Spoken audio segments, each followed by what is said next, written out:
2021 में एक सीरीज आती है स्क्विड गेम करके। मैं अभी भी स्क्विड गेम से ही बोलता हूँ, वो अलग बात है।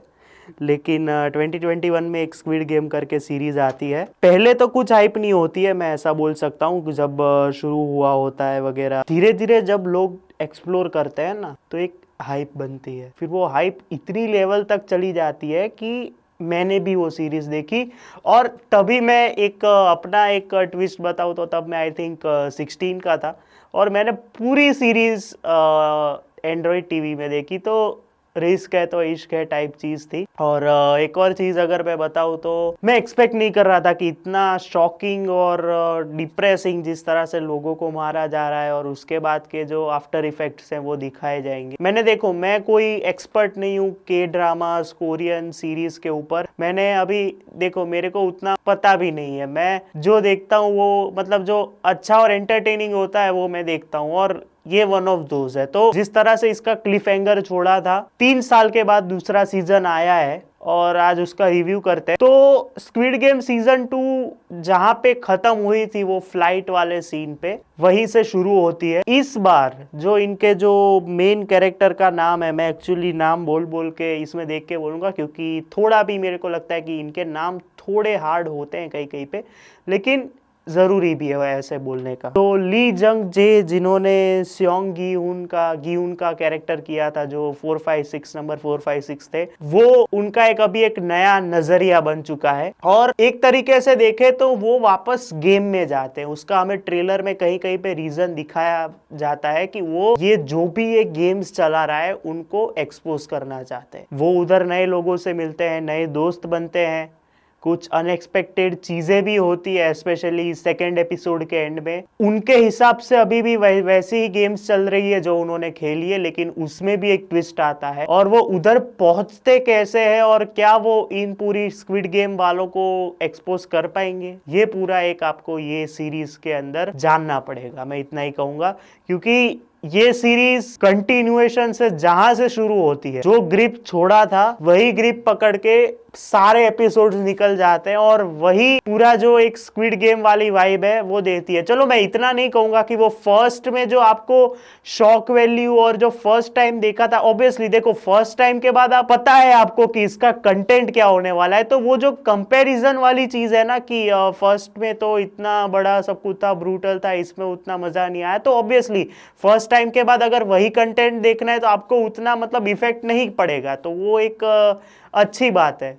और एक तरीके से देखो तो पढ़ना भी नहीं चाहिए। अगर जो सीधा सीजन 2 शुरू कर रहा है तो वो तो पूरा मतलब ऐसे शॉक हो जाएगा कि ये सब क्या हो रहा है। लेकिन first is always meant to be special, whether it is episodes, love, कोई भी चीज़ अगर आप बोलो उसमें, तो उस हिसाब से इसका भी फर्स्ट जो आया था उस हिसाब से उसका एक अलग ही हाइप था और अलग ही लेवल पे ले गए थे हम लोग। इस सीजन की बात करें तो मैं इतना कहूंगा कि जो फर्स्ट सीजन में जो ड्रामा चाहिए था, मतलब वो जो गेम के अलावा सबके पीओवीज जानना, गेम के बाद क्या इफेक्ट होती है, गेम में वापस जाने से क्या वो ली जंग जे के कैरेक्टर को, गियोन हून को, आई थिंक गी ह्यून को जो इफेक्ट होती है, आई एम सॉरी, क्या क्या होता है, वो सब जानना बहुत जरूरी था। क्योंकि ये सारी चीजें फर्स्ट में हमें क्या, हम भी फर्स्ट में क्या बोलते हैं कि बिगिनर्स लेवल पे थे, तो हमको उतना गेम के अराउंड का ही पता था। लेकिन वो जो उनके लाइफ में जो जो कैरेक्टर्स पार्टिसिपेट कर रहे हैं उनको हमें थोड़ा सा आइडिया दिया गया था। इस सीजन में उन्होंने सबसे बढ़िया बात क्या की है कि सब डिटेलिंग पे फोकस किया है।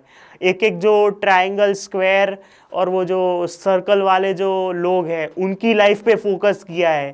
इवन जो फ्रंट मैन है, उसने जब किसी को गोली मारी थी, वो जो पुलिस वाला था जो फर्स्ट सीजन में हमें दिखाया जाता है, उसके साथ क्या होता है, फ्रंट मैन क्या करता है आगे जाके, उसको भी एक बहुत बढ़िया डिटेलिंग से एक्सप्लोर किया गया है। जब वो आप देखते हो आपका माइंड ब्लो हो जाता है, क्योंकि ये सारी चीजें एक्सप्लोर होना जरूरी थी। क्योंकि गेम में, उस गेम में कोई जाना नहीं चाहता, क्योंकि जिस तरह से अगर आप देखें गोंग यू जो बहुत बड़े एक्टर माने जाते हैं उधर के, और वो जिस तरह से लोगों को रिक्रूट, उनको रिक्रूटर ही बोलते हैं, जो रिक्रूटर जिस तरह से लोगों को रिक्रूट करता है लेकिन उनको पता नहीं होता कि क्या होता है। उसमें भी जब गी हुन जब पहले रेड लाइन ग्रीन लाइट में समझाते हैं लोगों को कि ऐसा होगा, और जब लोग नहीं मानते और जिस तरह से लोग फिर मानना शुरू करते हैं, सब कुछ इस सीजन में इतना बढ़िया तरीके से ध्यान रखा गया है। कुछ कुछ सीन्स में आपको ऐसा लगता है कि फील होती है कि यार इतना लंबा एपिसोड इस सीन के लिए नहीं होना चाहिए था। लेकिन ओवरऑल में अगर इस सीरीज या फिर इस सीजन की बात करूँ तो they have let the continuity well and उन्होंने एक अच्छा सीजन 3 के लिए क्लिफ हैंगर सेट किया है। आई एम सॉरी, मेरे को लगता है कि कुछ लोग इस चीज़ से मतलब जो बोल रहे हैं कि एंडिंग शिट थी या फिर इसकी कोई ज़रूरत नहीं थी। चीज़ यही है कि जब वो बंदा उस पूरे सर्कल से गुजर चुका है और वो ठान लेता है कि मुझे ये करना है, फर्स्ट ट्राई में ऑब्वियसली रेयर चांसेस होते हैं कि कोई पास हो जाए, लेकिन जब ऐसी सिचुएशन आती है ना जो लास्ट में आती है, तब वो वापस उसको क्या अभी मैं अच्छा कर सकता हूं, और हमें पता भी नहीं है कि उसके साथ सीजन 3 में क्या होने वाला है, क्या मैं कर सकता हूं और इस बार मैं इतना अच्छे से करूं, लोगों को परख के करूं कि इस बार ये लोग सामने एक्सपोज हो ही जाएं। तो ये पूरा एंडिंग नेसेसरी था थर्ड पार्ट के लिए, जो कि नेक्स्ट ईयर ही आने वाला है। एंड आई होप कि वो मिडल जनवरी से जुलाई के बीच में आ जाए, दिसंबर तक तो बहुत आगे हो जाएगा, और तब तक ये लोग सीजन फिनाले शूट भी कर लेंगे, क्योंकि लगता है कि पैरेलली शूट हो रहा है। तो मेरे हिसाब से एंडिंग बहुत बढ़िया थी, यही एंडिंग डिजर्व हो रही थी इस सीजन की, क्योंकि फर्स्ट टाइम में तो ऑब्वियसली आप एक तो ऑलरेडी अनप्रिपेयर्ड गए हो, और वो किस तरह से गए हो वो रेड लाइट ग्रीन लाइट में पता चल जाता है, जब उसके रिएक्शंस जो क्या बोलते हैं, मैं उनका नाम भूल गया यार,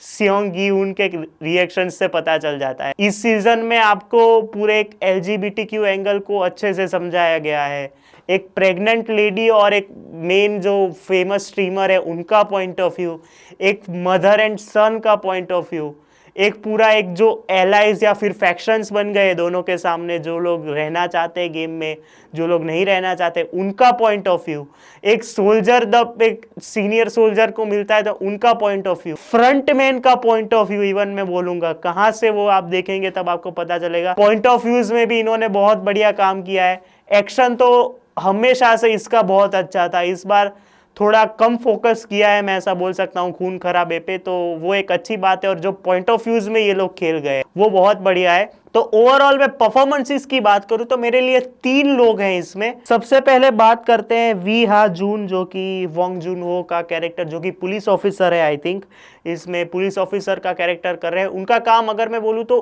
4-5 एपिसोड्स तक ठीक है, लेकिन वो एक हेल्प प्रोवाइड करते हैं इस पूरे सीरीज में या फिर इस सीजन में पर्टिकुलरली, जो कि ज़रूरत थी इस पूरे सीरीज में, और उनका काम अच्छा है। और थर्ड सीजन में उनको देखने में और मज़ा आएगा, जिस तरह से उनका कैरेक्टर फर्स्ट पार्ट में इंट्रोड्यूस हुआ, सेकेंड हाफ में डेवलप हुआ, सेकेंड सीजन में डेवलप हुआ, थर्ड में क्या करेगा उसमें हमें देखने में मजा आएगा। सेकेंड जो है, जो हमारे मेन लीड है सियोंग गी हुन, उन्होंने जो अपने अलग अलग शेड्स दिखाए हैं, जिसके साथ फ्रेंडली, जिसके साथ नेगेटिव, जिसके साथ कुछ बताना ही है, तो वो एज एन एक्टर इसमें और प्रोग्रेस करते हैं। और स्पेशली लास्ट के मैं अगर बोलूँ तो लास्ट के 3 एपिसोड, उसमें भी जो लास्ट वाला एपिसोड है उसमें तो जो भाई खेल गए, ही इज एन लाइक बोलते हैं he is a directors actor, method actor है, वो भी दिख जाता है। जब कोई जो सामने वाले विरोधी लोग हैं वो जब मरते हैं तो भी उनके जो प्रतिभाव रहते हैं उनके लिए कि नहीं मैं सबको बचाना चाहता हूँ और ये लोग मान नहीं रहे।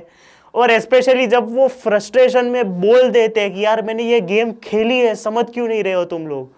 बहुत बढ़िया बढ़िया एक्टर है, और मैं उनको आई होप कि मैं उनको स्क्विड गेम के अलावा कोई और मूवीज और सीरीज में देखूं, तो उनके लिए तो ये सीरीज एक cherry on the cake type है। तीसरा और इम्पोर्टेंट, जिसने ये सीरीज को मतलब ऑब्वियसली गी हुन के अलावा जिसने सबसे बढ़िया काम किया है मैं बोल सकता हूँ, वो है ली ब्यूंग हुन, जिन्होंने फ्रंट मैन का कैरेक्टर किया है। सेकंड एपिसोड में सर की एंट्री है, उधर से तो सर ने जो उधम मचाया है, मतलब फिर वो अपनी आवाज से हो, अपने एक्शन से हो, उनके एक्सप्रेशन से हो, इवन जब गेम खेल रहे हो, और जब वो गेम खेलते हैं, मैं बताऊंगा नहीं वो गेम क्यों खेल रहे हैं, गेम खेलते हैं तो जब वो सारे प्लेयर्स जो खेलने आए हैं, जब वो प्लेयर खेलने आए और जिस तरह से उनको स्कैन करते हैं और जिस तरह से देखते हैं कि इन पे क्या बीत रही है, भाई ने पूरे सीजन में खा डाला है। मतलब उनका भी सेम है जैसा जो पुलिस वाले का था, कि जिस तरह से उनका पहले में इंट्रोड्यूस हुआ, सेकंड में पूरा डेवलप किया है, थर्ड में जब वो ट्विस्ट पूरा खुलेगा गी हुन के सामने, मजे आएंगे भाई। इन्होंने मतलब मैं बोल सकता हूँ इन्होंने